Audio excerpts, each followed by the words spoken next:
എന്ന് പറയുന്നു നിർമ്മാണത്തോട് അനുവാദം കൊടുക്കാം.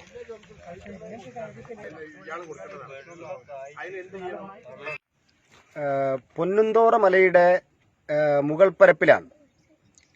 ഒരു മലയുടെ മുകളിൽ നടക്കാൻ പാടില്ലാത്ത, ഒരിക്കലും നടക്കാൻ പാടില്ലാത്ത അനധികൃതമായിട്ടുള്ള തുരക്കലും നിർമ്മാണ പ്രവൃത്തികളുമാണ് ഞങ്ങൾക്കിവിടെ കാണാൻ വേണ്ടി സാധിച്ചത്.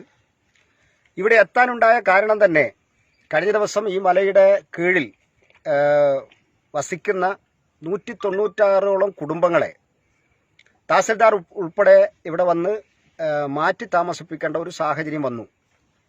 അത് വന്നത് അസാധാരണമായിട്ടുള്ള ഭൂമിക്കടിയിലൂടെയുള്ള ശബ്ദം കേട്ടിട്ടും അവരുടെ കിണറുകളിൽ അസാധാരണമായിട്ടുള്ള തിരയിളക്കം ഉണ്ടായതിൻ്റെയും അടിസ്ഥാനത്തിൽ അധികൃതരെ അറിയിച്ചതിനെ തുടർന്ന്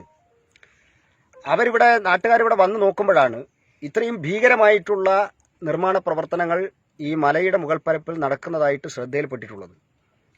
അപ്പോഴാണ് ഈ വീടുകൾ നിൽക്കുന്ന അതിൻ്റെ തൊട്ടു മുകളിലായിട്ട് വലിയ ഭീമാകാരമായിട്ടുള്ള ഉയരത്തിൽ ചെങ്കൽ മതില് പണിതുയർത്തി മഴയത്ത് ആ മതിലുകൾ വിണ്ടുകീറുകയും ഒലിച്ചിറങ്ങുകയും താഴേക്ക് ചെരിഞ്ഞ് അപകടാവസ്ഥയിൽ നിൽക്കുന്ന സാഹചര്യം ഇപ്പോൾ ഇവിടെ കാണാൻ വേണ്ടി സാധിക്കുന്നു.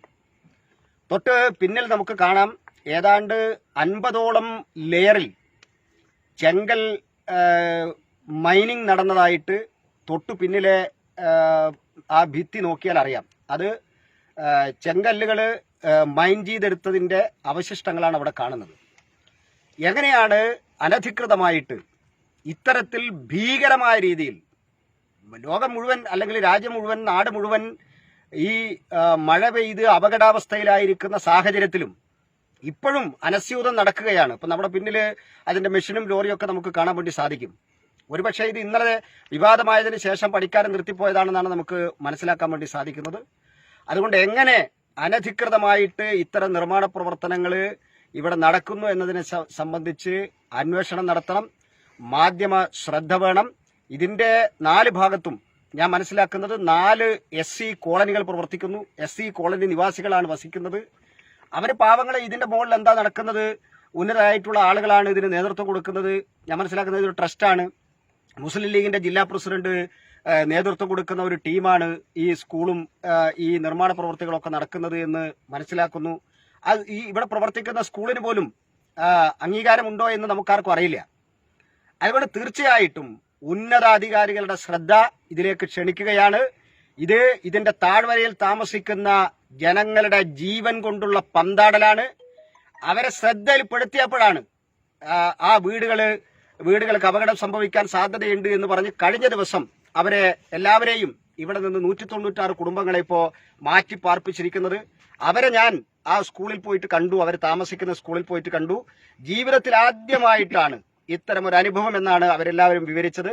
ആദ്യമായിട്ടാണ് അവര് വസിക്കുന്ന ഗൃഹങ്ങളിൽ നിന്ന് അവർക്ക് മാറി താമസിക്കേണ്ട ഒരു സാഹചര്യം ഉണ്ടാവുന്നത്. ആ സാഹചര്യം ഉണ്ടാക്കിയിരിക്കുന്നത് ഈ മല തുരന്നിട്ടുള്ള അനധികൃതമായിട്ടുള്ള നിർമ്മാണ പ്രവർത്തനം നടത്തിയിട്ടുള്ള ആളുകളാണ്. തീർച്ചയായിട്ടും ഇത് പൊതുജന ശ്രദ്ധയിലും അധികാരികളുടെ ശ്രദ്ധയിലും കൊണ്ടുവരാൻ ഭാരതീയ ജനതാ പാർട്ടി മുൻപന്തിയിൽ ഉണ്ടാകുമെന്ന് ഇവിടെ വെച്ച് ഞാൻ പ്രഖ്യാപിക്കുകയാണ്.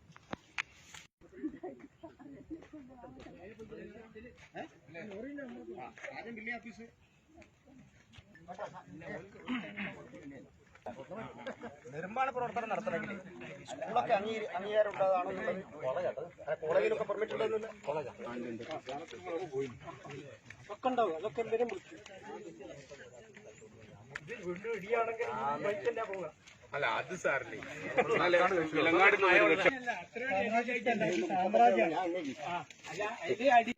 നമ്മൾ എഴുതി കൊടുക്കണം. രേഖാമൂലം എഴുതി കൊടുക്കുക. എന്നിട്ട് കോമ്പൗണ്ടിലേക്ക് നിങ്ങളെ കയറ്റില്ല. അതൊന്നും പറയുന്നില്ല നമ്മള്. അത് നമ്മളെ കുടുംബിയാണ് നമ്മൾ പറയേണ്ടി.